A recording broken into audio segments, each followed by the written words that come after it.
বাংলাদেশ জামাত ইসলামী খানসামা উপজেলা সংগঠন কর্তৃক আয়োজিত দাঁড়িপাল্লা প্রতীকের নির্বাচনী জনসভার সম্মানিত সভাপতি, আজকের এই প্রোগ্রামের মধ্যমণি বাংলাদেশ জামাত ইসলামী কর্তৃক মনোনীত দাঁড়িপাল্লা মার্কার প্রার্থী দিনাজপুর জেলার সাবেক আমির, পরপর দুইবার সফল উপজেলা চেয়ারম্যান চিরিরবন্দর, খানসামা চিরিরবন্দরের মাটি মানুষের নেতা জনাব আফতাব উদ্দিন মোল্লা, মঞ্চে উপবিষ্ট শহীদি কাফেলা বাংলাদেশ ইসলামী ছাত্র শিবিরের সাবেক সভাপতি রাজিবুর রহমান পলাশ, জামাত ইসলামী ছাত্র শিবিরের বিভিন্ন পর্যায়ের নেতৃবৃন্দ, আমার সামনে উপবিষ্ট খানসামাবাসী, আসসালামু আলাইকুম ওয়া রাহমাতুল্লাহ। হিন্দু ভাইদের জন্য আদাব, অন্যান্য ধর্মাবলম্বী ভাইদের প্রতি আমার আন্তরিক শুভেচ্ছা।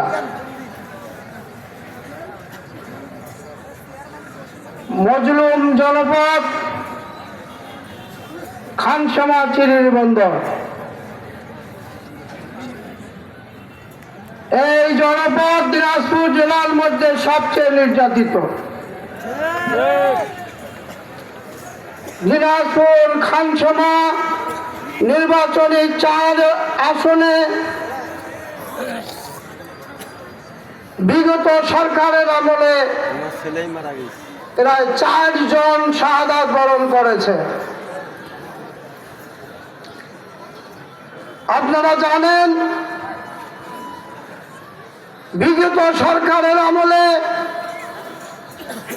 17 বছরে চিরিরবন্দর খানসামায় যত মামলা হয়েছে, যত আসামি হয়েছে, দিনাজপুর গোটা জেলাতেও এতগুলো মামলা হয় নাই।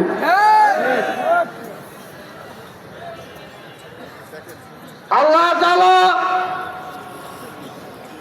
মজলুমের চোখের পানি, মজলুম জনগণের, মজলুম এলাকার জনগণের চোখের পানি আল্লাহ কখনো ফেরত দেন না।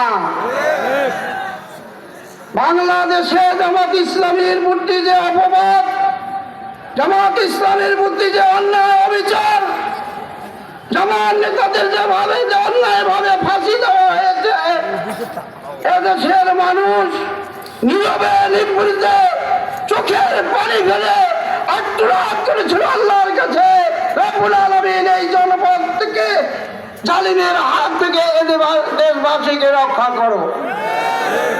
এদেশের মানুষ জানত, অনেকেই বলতো এই হাসিনা সরকারকে কেউ চালাইতে পারবে না। আল্লাহর কি ইচ্ছা, যে ভোটটা হওয়ার কথা ছিল হাসিনা থাকলে 28 সালে, আমরা কি কেউ জানতাম যে 26 সালে নির্বাচন হবে? আমরা কেউ আশা করি নাই। কিন্তু আল্লাহ তাআলার ইচ্ছা ভিন্ন। এদেশের যুব সমাজ, এদেশের ছাত্র জনতা মধ্যে এমন একটা ভাব সৃষ্টি করে দিয়েছিলেন, যার কারণে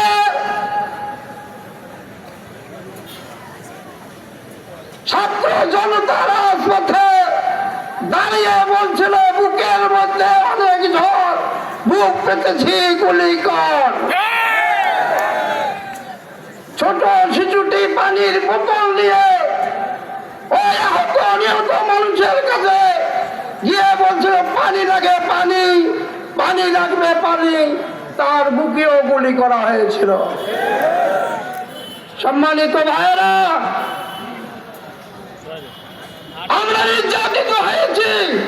নিষ্পেষিত হয়েছে, নীরবে নিবৃত্তে আল্লাহর কাছে ফরিয়াদ করছি, চোখের পানি ফেলাচ্ছি। আল্লাহ কবুল করেছে। এই দেশের মজলুম সংগঠন যদি একটা ছিল, সেটা ছিল বাংলাদেশ জামাত ইসলামী আর বাংলাদেশ ইসলামী ছাত্র শিবির। এই সমস্ত শহীদ আহত মায়েদের চোখের পানি বিনিময়ে আজকে বাংলাদেশে টেকনাফ থেকে তেঁতুলিয়া, রূপসা থেকে পাথুরিয়া পর্যন্ত সারা দেশে দাঁড়িপাল্লার ঝড় উঠেছে। তার কারণ এদেশের মানুষ জানে কারা নির্যাতিত দল, কাদের হাতে দেশের নিরাপত্তা নিরাপদ, কাদের হাতে এদেশের মানুষ নিরাপদ থাকবে। যার কারণে তাই হয়েছে। মাটিতে তাদের বদলে 3 জন শহীদ, এই শহীদের মায়েদের চোখের পানি আল্লাহর আরশে কবুল হয়েছে। যার কারণে দাড়িপাল্লা মার্কার আফতাবউদ্দিন মোল্লার উপরে এই মানুষের সমর্থন, একটা দাড়িপাল্লার ঝড় উঠেছে। কি বলেন? সম্মানিত ভাইয়েরা, আসুন, আমি কথা বাড়াবো না, আর একটি কথা শুধু বলবো। এই অবস্থা দেখে যারা 24শে জুলাই 24 সালের 5ই আগস্টকে অস্বীকার করে, 36শে জুলাইকে অস্বীকার করে, তারা কি এদেশের মানুষের কল্যাণ করতে পারে? আমাদের এখানকার প্রার্থী, ধানের শীষ মার্কার প্রার্থী আফতাবউদ্দিন মোল্লা, আখতারুজ্জামান মিয়া, আর দাড়িপাল্লার প্রার্থী হলেন আফতাবউদ্দিন মোল্লা। আখতারুজ্জামান মিয়া কিভাবে বলতে পারে 24শে জুলাই শহীদদেরকে, 34শে জুলাই সৈনিকদেরকে অস্বীকার করতে পারে? সে বলছে যে এতদিন তো তাদেরকে দেখি নাই, এরা কার লুঙ্গির তরফ ছিল। আমি যদি প্রশ্ন করি, আমরা যদি প্রশ্ন করি, আচ্ছা ভাই, এই 17 বছর আপনার তো দেখা যায়, আপনি কার লুঙ্গির তরফ ছিলেন? আপনার শালা আওয়ামী লীগের চিরিবন্দরের সেক্রেটারি মুকুলের লুঙ্গির তরফ ছিলেন বলে আপনি দেখা পাবেন।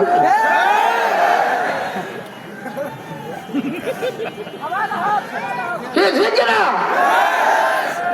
আর একটি কথা, শেষ কথা আমি বলতেছি,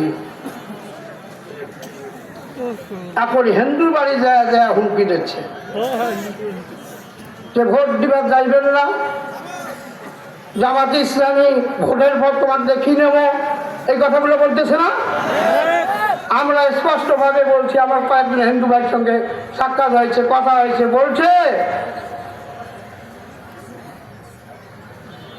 যে শিয়াল যেমন মুরগির পালক যদি কয় যে তোমার নিরাপত্তা আমরা দেব, আচ্ছা মুরগি বিশ্বাস করিবে?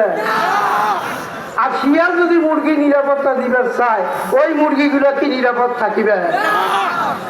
এরা হয়েছে সেই যারা 5 তারিখের পরে হিন্দুর বাড়ি দেয়া চান্দা উঠাইছিল, তাদেরকে আবার 13 তারিখের 12 তারিখের পর নিরাপত্তা দিবে।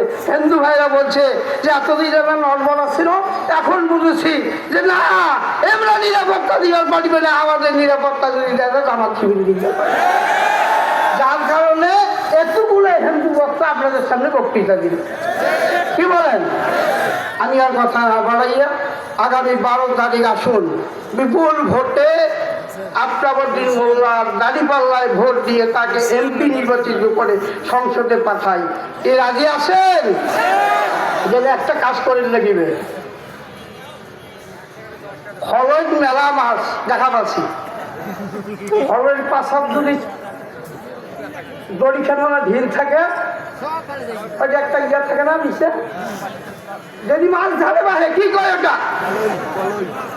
ওইটা যদি ঠিক না থাকে, খলের মাছ থাকিবে, তাহলে এই কয়টা দিন ওই সেটা ভালো করে মজবুত করে বান্ধিয়ে ধরে থাকি। এতটুকু আহ্বান জানিয়ে আমার কথা শেষ করছি। আল্লাহ হাফেজ।